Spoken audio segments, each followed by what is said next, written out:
बच्चों, आपका आपके अपने YouTube चैनल पर बहुत बहुत स्वागत है। आज हम 12th क्लास का चैप्टर लेकर आए हैं, मानव भूगोल प्रकृति एवं विषय क्षेत्र। बच्चों, इसमें हम फर्स्ट टर्म में जो 12th क्लास के MCQ के क्वेश्चन बन सकते थे वो मैं बनाए हैं, और उन क्वेश्चनों को आप अगर अच्छे से याद करेंगे तो आपकी अपनी परीक्षा में काफ़ी मदद होगी।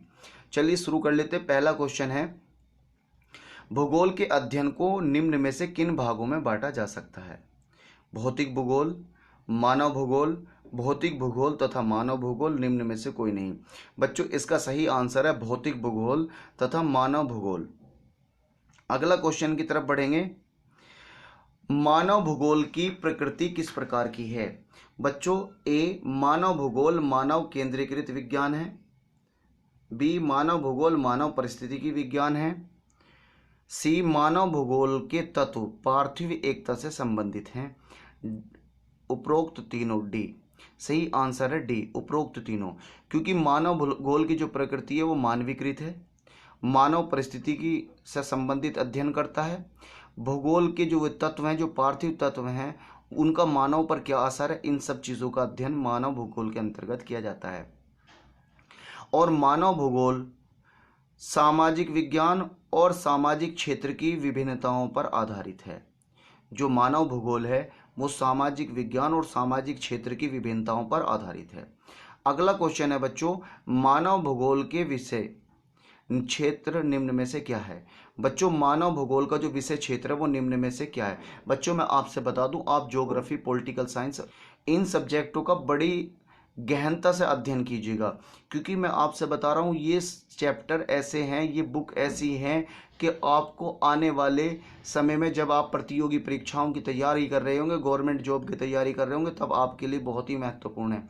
अगर आपने 11th के चैप्टर 11th में और 12th के चैप्टर 12th में कवर कर लिए तो आगे आपको बहुत फ़ायदा इससे मिलने वाला है।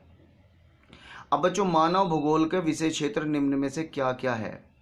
जनसंख्या एवं क्षमता का अध्ययन करना, प्रदेश संसाधनों का उपयोग और नियोजन का अध्ययन करना, सांस्कृतिक वातावरण का अध्ययन करना, उपरोक्त तीनों। बच्चों, सही आंसर है डी उपरोक्त तीनों। इसके अलावा वातावरण समायोजन का अध्ययन, वातावरण समायोजन का कालिक अनुक्रमण, ये भी इसी के अंतर्गत अध्ययन किए जाते हैं। मानव भूगोल के अध्ययन के उपागम कौन कौन से हैं? जो मानव भूगोल है इसके अध्ययन के उपागम कौन कौन से हैं? ए पारिस्थितिकी उपागम, बी क्षेत्रीय उपागम, सी व्यवहार परक उपागम, डी उपरोक्त तीनों। बच्चों, सही आंसर है डी उपरोक्त तीनों। इसके अलावा कल्याण परक उपागम, तंत्र उपागम भी मानव भूगोल के अध्ययन के उपागम हैं। मानव भूगोल की मुख्य शाखाएं कौन कौन सी हैं? जनसंख्या भूगोल, नगरीय भूगोल, सामाजिक भूगोल, उपरोक्त तीनों। बच्चों, इसका सही आंसर है डी उपरोक्त तीनों। बच्चों, मैं आपसे बता दूं, इसके अलावा भी आर्थिक भूगोल, व्यवहारिक भूगोल, ऐतिहासिक भूगोल, राजनीतिक भूगोल, सैन्य भूगोल, ये भी मानव भूगोल की शाखाएं हैं।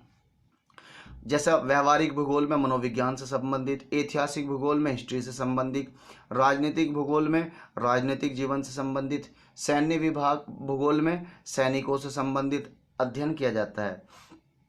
मानव भूगोल की शाखा जनसंख्या भूगोल में किस चीज़ का अध्ययन किया जाता है? ए जनसांख्यिकीय, बी नगरीय अध्ययन, सी समाजशास्त्र का अध्ययन, डी अर्थशास्त्र का अध्ययन। बच्चों, इसका सही आंसर है ए जनसांख्यिकीय अध्ययन।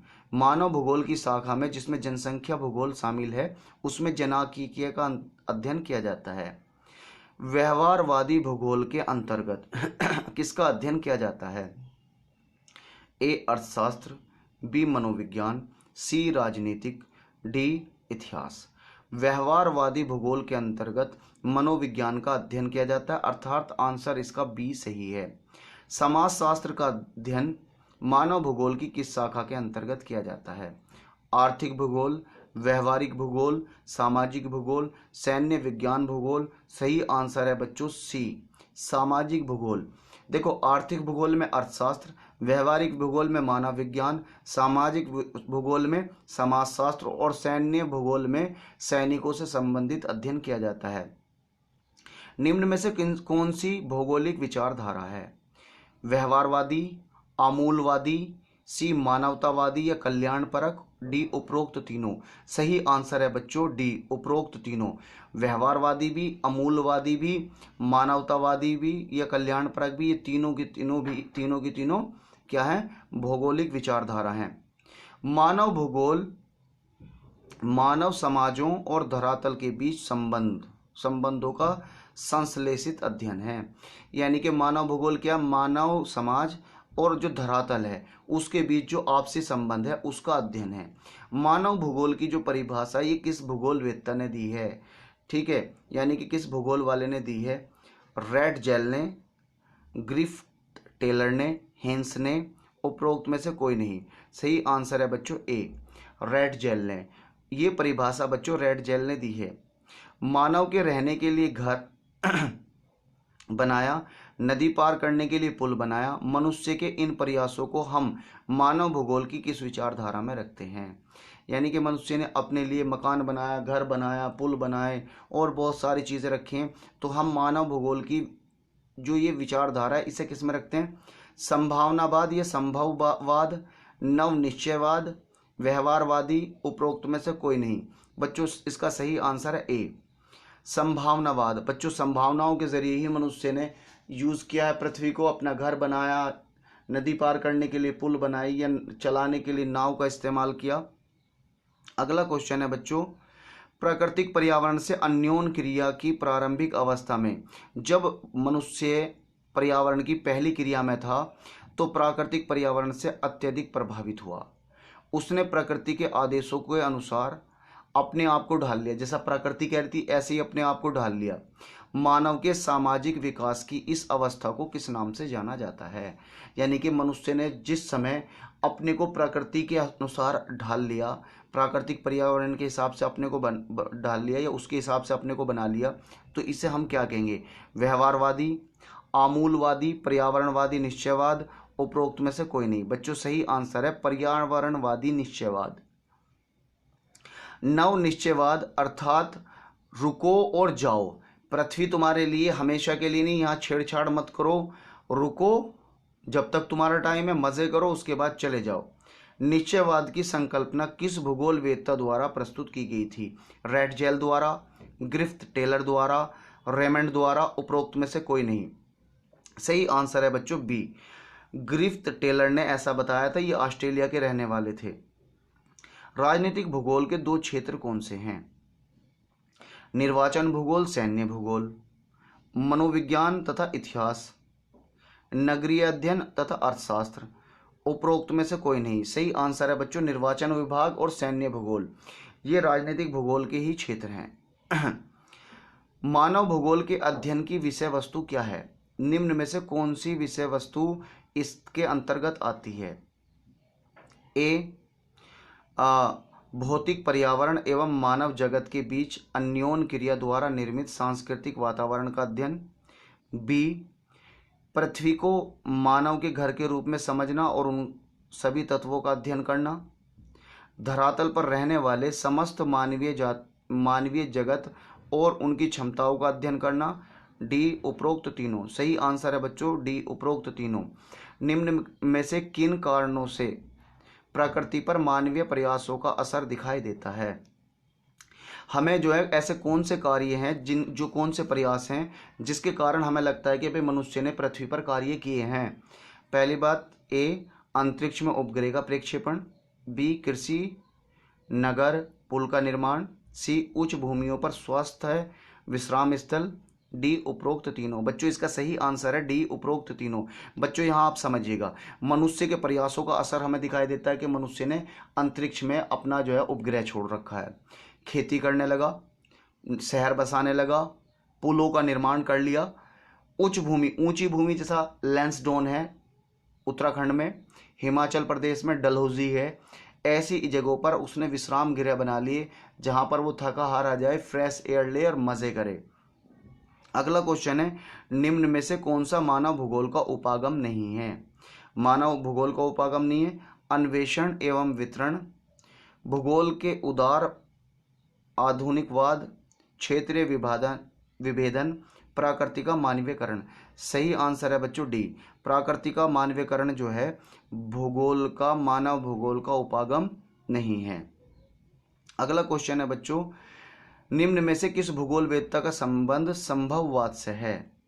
रेड जेल्स का, विडाल्डी ला ब्लास का, एलन सी सेपला का, एमुनल कांट का। सही आंसर है बच्चों बी, विडाल्डी ला ब्लास। इसका संबंध संभववाद से है। मानव भूगोल की निम्न परिभाषा का संबंध किस भूगोलवेत्ता से है?